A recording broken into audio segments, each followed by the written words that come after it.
In this episode of Will on the Road, we're going to visit the Rosabrook Winery. My purpose is to find wine that I can import to Bali and serve in Will Street.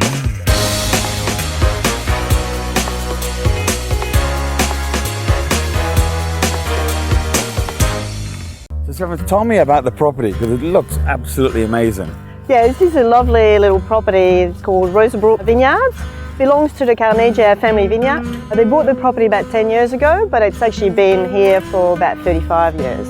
We've got a number of varieties planted here. Some of them are as old as the vineyard, and some of them were just planted 4 years ago. We've got Chardonnay on the eastern side, a little bit of Pinot Gris. We're in the Cabernet at the moment. This is one of the oldest block, the Cabernet block, and we've got also some Sauvignon block. Who's the market that you guys sell to? Is it mainly Western Australia? Is it Perth? Or is it more export? At the moment it's mainly WA, but we're really trying to get into New South Wales, Queensland. Victoria is really hard to crack because they've got all of this amazing wines. That's why I'm here, is because Mike and the family have asked me to come down and check out the winery because they're looking at exporting it to Bali. So hence why we're here to test some wines and see what it's all about and give me a 101 on how Rosabrook is made. It's been my pleasure. Great, well, let's go and check it out. Let's go and do it. So Severance, with our food and with our wine and the style of food that we have, which is very much Asian inspired, a lot of spice in there as well, what wines do you think would work well? Because I know Rosabrook has several different sort of portfolios. So we're going to go to Sauvignon Blanc. So the Patouche Sauvignon Blanc is from this property as well. This is the first block of Sauvignon Blanc, the first block of vineyard that you see when you're driving the property. It's on your left. So Patouche in French means hands off, don't touch. Like you say that to the kids, you know? Yeah. Oh, Patouche! Yeah. Well, my wife says that to me. Yeah. So, hands off, don't touch. Don't touch it. Don't touch it. So the older you get, the more frequent that happens. So basically, the name came after we started making the wine. So, you know, we were walking in the vineyard and we're like, oh, what can we do with this fruit to just kind of highlight it and do something a bit different. So we decided, okay, well, we're gonna machine harvest it at night with a selective. We're not gonna put sulfur. We're gonna press it. We're gonna go straight to barrel. We're gonna do a natural ferment. And then, so we did that, but we only had like 7 barrels, I think, of it the first year. So we decided, all right, that's it. We're just not gonna filter it. I mean, we're gonna rack it off the solids at the bottom. Put it in a tank, straight to bottle, and see what happens. And each year is different, you said?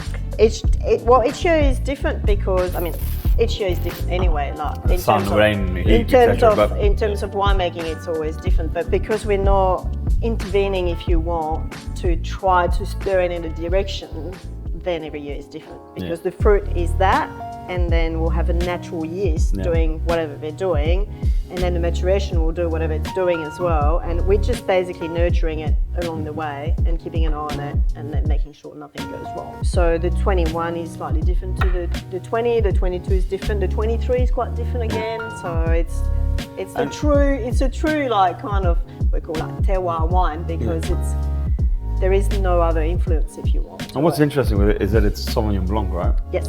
But it's got some great, sorry to say, but Chardonnay resemblance to it. Yeah.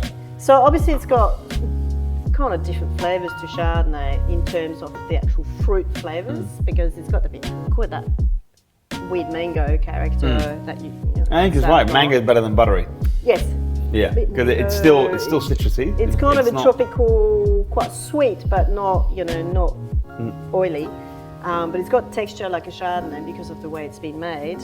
But it's got that zippy acid that Sauv Blanc's got, you know, naturally. Yeah. So it's a bit of a weirdo, really, but in a nice way. And we were talking about food before, and that goes amazing. Any kind of seafood dish, but made in a little bit more like spicy, with spicy tones in there. A little bit of like exotic kind of flavors. It works really, really good. Yeah, it's great. You can check it out. All right. So there you go, Sauv Blanc. Well done.